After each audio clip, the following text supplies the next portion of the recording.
guys, welcome back to my channel. Today we are going to be doing a TBR cart tour. I did not realize how many books I had on my physical TBR. I've had them on my shelves, so putting them all into the cart, which by the way failed. We still have all those on the ground as well. But putting them all into the cart really put into perspective how much I need to read my physical TBR. So I figured we would just kind of go through the cart, look at everything I have, and then I'll just tell you how I got it, how soon I'm planning to read it. And if you see something on here that you think I need to read sooner rather than later, let me know and we will bump that up on the TBR. That being said, let's get into it. These two up here are a lot of the books that I have bought or thrifted. Down here is all of my ARCs that I have, or just any books that I've been sent or gifted. Then even further down here are more books that I bought and a lot of my special editions. We'll just start up here and make our way down. Belladonna. I bought this, I think, from Book Outlet a year and a half ago, right when I started reading. I remember I read like 20 or 30 pages of this and I decided I wasn't in the mood for it. It's a softie enough. I'm definitely planning to read it. I've actually seen it around a lot lately. Kind of want to read it soon. This is one I just thrifted the other day. It's The Goldfinch, and I don't know anything about this book. I just know that she wrote The Secret History, and I feel like I've seen this around, so I had to get it, and it was only $2. So right here, I also thrifted this one, Love Theoretically. I've only read one Ali Hazelwood book so far, and that was Bride. So I don't feel like it really counts because she's not really a fantasy author and that was her first fantasy book. I didn't love it, honestly. So I don't know how I'll feel about this, but I don't even know where this one lands on the scale of like how good Ali Hazelwood books are. But I saw it there, it was $2, I had to get it, and I'm glad I did because I have been wanting to try an Ali Hazelwood book, and I don't know if this is one of her first ones, but I just feel like I've seen this one a lot, so maybe it was a good place to start. This one is only on here because my husband's work had like a book exchange, and someone brought this. I don't know anything about this book at all, but it's someone's favorite book, so I thought it would be cute to read it at some point. It's All the Light We Cannot See. Then on the back side, I'm not going to turn it because these are the only ones on the backside. Facebook Marketplace actually found a girl that was selling her entire Cassandra Clare collection. They're all back here. But yeah, I got all of these books for $10. If you know how many books she has, that is a steal. But I am overwhelmed by the reading order and all the series she has. So if you know what order I should read these in and when is the best time of year to read these, please let me know because I don't know. That is the top row. We'll move on to the second row. Right, now on the second row here we've got Picture Perfect by Jodi Picoult. I don't know how to say her name and I'm so sorry if I butchered that. I've seen her name a lot. I don't remember which book I've seen that is her popular one. I got Picture Perfect because I saw it was her and I thought, why not? This was another one I thrifted, so it was literally $1. Right here we've got Britt Marie Was Here by Frederick Bachman. This was another one I thrifted. We're almost to the thrifted ones, so just hang with me. But I saw his name and I knew he wrote Beartown. And I think he wrote A Man Called Ove. They're both like such loved books that I was like, surely this one's good too. I hadn't heard of this one before, but I recognized the author name, so that's why I got that one. The Housemaid by Frida McFadden. I've never read a Frida McFadden book, so this is gonna be my first one, and I feel like this is one of her first ones, right? I know The Boyfriend just came out. I've seen that one around. I kind of was in my thriller bag back in August. I was reading A Good Girl's Guide to Murder and The Naturals, so I feel like I would really actually enjoy another thriller soon, especially with Halloween coming up. I feel like I might actually read this one in the next week or two just because I kind of want to just try a Frida McFadden book and I feel like the best time is now. So we'll see. Right here, we've got the rest of the Red Rising series other than Lightbringer. I don't have that one, but we've got Morning Star, Iron Gold, and Dark Age. I'm gonna read these pretty soon. I think I'm actually gonna start Morning Star really soon. So I'm excited about that. With Red Rising, I've just been really trying to read them when I'm feeling in the mood. And I have to be in a mood to like really take in information because it's so much going on with those books. I know the new one is coming out next year, I think. Red Gold or something like that. I don't remember the name, but I need to try and finish them before then. Also, my husband is reading them, so I'm trying to stay like one book ahead of him so that I know what's going on. But yeah, that's just the competitive side of me. Right here, we've got Legends and Lattes, Travis Baldry. I don't know if I said that right. This is another one I got from Book Outlet like a year and a half ago. It was just $5, so that's why I got it. I actually heard really mixed reviews about it, so I don't know when I'll read it. I feel like a good time is now because it's short. It's a very fall looking book to me, so I think I probably will read it in the next month. I'm not like that excited to read it just from the mixed reviews I've heard, so we'll just see. Here we've got A Little Life, which I just bought like a month ago because I was in the mood for a super emotional read. I didn't end up starting it though when I was in the mood, but I do feel like this is one that is really good to read in the fall, so I'm definitely gonna read it in the next like 2 months, just when it gets cold. I think is a good time to read it, and I honestly am always in the mood for an emotional read, so I'm intimidated by it, but I am very excited. The last one on this row is Daughter of the Pirate King. Also got from the Book Outlet order. It was $5. I don't know much about it. Pirates are giving summer to me, so I just feel like I'll probably read that next summer. Next, we'll get to the ones on the floor because those are other ones I've bought, and then lastly, we'll do all of my arcs. Right here, I actually got these for Christmas last year. For my work Christmas exchange, I had these on there, and I got them. I actually don't know a whole lot about them. I've never seen something bad about this series. I've seen it's super, super good. So I am really excited to read these as well. And we've got the rest of the Poppy War trilogy, so the Dragon Republic and the Burning God. These have been on my TBR forever. I had the Poppy War back in April, and I ordered these, but they took a week to come in. So I ended up starting another book, and then I never picked them up again. I've just like waited so long now that I'm so intimidated by them. I told myself that I am going to read these this fall. So these are probably going to be one of my next reads. I'm just scared. Six Crimson Cranes is one that I just bought from Target, I think like also a year and a half ago. I have no idea why I bought this one. I don't know anything about this book, and I think it's a series. I think there's more to the series. It still has the Target sticker on it. I literally have not touched it since I bought it, but I have seen good things about it. I don't know what it's about, but everything I have seen, people seem to be enjoying it. So this one will probably get read next year, probably not anytime soon. We've got Heartless.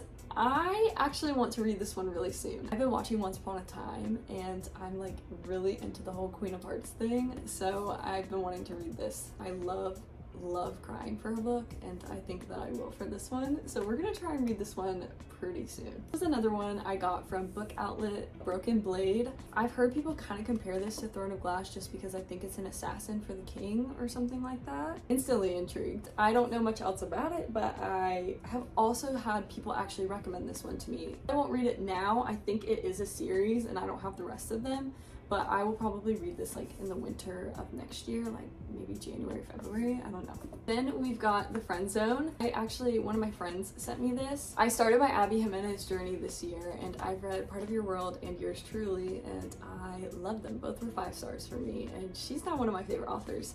So I have this one. I think this is her first series. I don't know if it's book 1. I am definitely going to read this next spring, summer-ish, when I'm back in my romance bag, because that's when I read a lot of my romance books. I still need to read just for the summer as well. Then this is one I actually just bought like 4 or 5 days ago because I realized I never did. Jessa Hastings is an auto-buy author for me. She is one of my favorite. Obviously, I had to get this one. This one probably has the most negative reviews I've seen for a book that I've been interested in reading. Love everything Jessa Hastings writes. I don't feel like she can do anything wrong. So I'm a little bit scared to start this one. Like I said, I'm watching Once Upon a Time, and I'm actually at like the Peter Pan arc right now. So this is gonna hit. Jessa Hastings just announced her new book that's coming out next March, I believe, so I want to have read all of her books by the time that one comes out. And we've got Nightbane. This is one that I feel like I have been telling people I'm gonna read forever. I read Lightlark back in December, I think. I bought this when it came out because I was interested enough to read the sequel. I remember when I finished Lightlark. Everyone is saying though, like, it's like a world different of how good this one is compared to Lightlark, and while I enjoyed Lightlark, I didn't love it. But a lot of people are saying I was gonna love this one. Probably read this one this fall. I told people I would, and I do want to know what the hype is about. And I think her new one maybe is coming out like really soon. I don't know when, but it could have already come out. I don't know. But I do want to read this soon. So this will probably be read in November. And we've got Taming 7. I bought this when it came out. I was still reading The Boys of Tommen when this came out back in like April, I think it was. And I read other books and I never ended up reading this, but this is a romance series. I do feel like I prefer to read Boys of Tommen in spring, so we're probably gonna save this one for the spring, but there might be a new one out by then, so who's to say? I don't know. But I am really excited for this one. I love Claire, I love Gibbsy, and I've heard that there's Joey and Aoife crumbs in here and Johnny and Shannon crumbs, and you know I will eat that up. So I'm super excited to read this one. It just will probably be a little bit before I do. Lastly, we've got Ruthless Vows. I'm not that excited to read this one. I really don't want to, if I'm being honest. I don't even know why I ended up buying it. I read Divine Rivals when it came out because I really love Rebecca Ross. She wrote one of my favorite books that I read last year, Sisters of Sword and Song. That's how I knew her. And then Divine Rivals came out and I read it, and I think it was a victim of just being overhyped. Everyone was saying it was their favorite book last year, so I went into it, I think, expecting too much, and I really didn't see that this one's better. If anything, I've seen that Divine Rivals was the better one, so if that's the case, I don't know if I want to read this one. But I bought it, and I have it. I might just read it just to get out of the way in the next month or two. I don't know. That is all of those. Next, we'll just go through my special editions. Just a moment for my sprayed edges on my special editions. You have the Owl Crate YA subscription, and I have the Illumicrate subscriptions. Song of the Six Realms, this was from Owl Crate. It is like rose gold, so it's actually really beautiful. These are beautiful, and I just love the end paper art. And I love that they're always books that like I wouldn't probably normally know about, so it like puts them on my radar. I think that's really cool that they do that. I actually do think I would read this one. I don't know when. The special editions are kind of on the back burner for me just because I have so many other books that I bought because I want to read the actual book, not because they're a special edition. I think this is one that I'm more interested in out of the ones I have though. This is another one from Owl Crate. I think this was my first one from them, Your Blood, My Bones. It's got pretty green sprayed edges. It's got pretty end pages as well. Also has a pretty hardcover. So the thing I don't love as much about Owl Crate as well is the books are very small. Illumicrate size, and this is Owl Crate size, so I don't love the smaller ones. But anyways, I think this is my last Owl Crate, but I think Owl Crate is switching to the bigger. I don't know if that's actually the case, but this was my most recent one, and it is the size I like. These sprayed edges are actually beautiful. It has a really pretty hardback, and it has the really pretty end pages. So I think it's actually a reversible dust jacket as well. I don't like the reverse side as much because it's people on it, and I always try and do without people on covers. But yeah, I think this one's really pretty. This is my favorite special edition I have of Jade and Dragons. This is from Illumicrate. And look at the sprayed edges. I'm obsessed with this one. I think it's literally perfect. It has the end pages that are just gorgeous. This one looks like one I would have read, whether it was a special edition or not. So I'm excited about this one because I feel like I'm gonna read it and then I'm gonna be like, yay, I have a special edition of it. It also has a beautiful hardcover. Then this was my first ever subscription box book, and I think it's beautiful. It has pink sprayed edges. This is one I think I would actually really enjoy the book. So I will probably read this one next year as well. This is my second favorite one I have. Look at these sprayed edges. It's kind of giving We Bought a Zoo. Like, I think that's what the story kind of is. So that's interesting, but it is really beautiful. Fairy Loot edition of Sing Me to Sleep. The sprayed edges are really pretty too. This was my first ever special edition, so it's special to me. She's giving Katara in this, so I was like, okay, I'm into it. Those are all my special editions that I have now. I'm trying to be better about not buying them every month. I only buy them now if I think it's a book I would actually like, but obviously when I first got the subscriptions, I was so excited. So that's why I have even the ones that I have now. I have unlimited skips on both subscriptions, so that is really nice because now I can just skip and stay on there, and if they do a special edition of a book I really want, I will be on that list instead of the general sale. Now it is time for my ARCs and the books that I have been sent. So we're gonna start out with my most recent one, and that was Close Knit. I was sent this one and it's signed, and they sent me some cute little character art. I actually am planning to read this one probably in the next week. It has purple hair.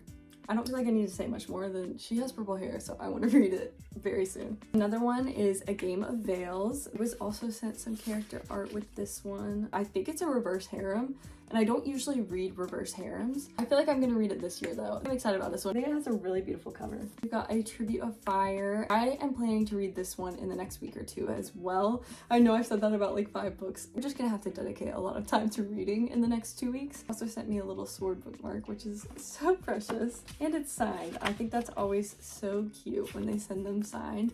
But this cover is also just so beautiful, and this one looks really good. It's like trials and games, and if there's trials and games, I'm sad. I'm gonna read it. So I'm really excited to read this one. Adam and Evie's Matchmaking Tour. I feel like it is a better summer book, but it is only 270 something pages, so I can just read it now and enjoy it. I don't really remember what happened for me to get sent these, but one of these is already out, and then one of these is an arc, and they're a duology, I believe. They're dark romances, and I don't usually read dark romances, but I am very intrigued by that. I think the first one is Death Shall Bow, and the second one is Death Shall Reign. The Things We Break. This one's really cool because it came with like, she put page overlays in there. And this one's giving fall, so I'll probably read this one very soon as well. I also need to check. I think this one comes out this week, so this is probably one that I will prioritize to read. But yeah, she said it is a very emotional read, and you guys know, as I've said, I love emotional reads, so I'm excited for this one. And then this one I was just sent. It is The Most Wonderful Crime of the Year. I feel like this will just be a funny holiday one, so I'm actually really excited to read this. Probably like, honestly, November 1st is when I start celebrating Christmas, so I'm sure this one will be flying into my hands that day. This one looks like a good fall book, The Love Elixir of Augusta Stern. I think this one comes out this month, so I still have time to read this one as well. It's also very short. This came out over the summer, I believe, and I just never got around to reading them. It was Birding with Benefits, which I've seen people read since then actually and rate pretty well, so that's good. People Will Talk, which came out in July. I don't know much about that one. And then I've got this one from Jay Viner. It's Terrible Love. And then we've got Sweet Fury, which comes out in January. So I've got some time to read this one. But this one I think is kind of like a thriller maybe. It says it's kind of like The Silent Patient, which I'm pretty sure that's a thriller, right? Or a horror. I don't know. That is all the books on my physical TBR. I have never put myself on a book buying ban, but I am seriously considering it after seeing everything I have to read. I counted it up and it is 54 books, which I didn't even know I owned 54 books total. And I have all my shelves up here. So I don't even want to know how many books are up there as well. That is all the books I have to get through. If you saw one that you think that I should read sooner rather than later, I will definitely take it into consideration. Thank you guys so much for watching, and I will see you guys next time.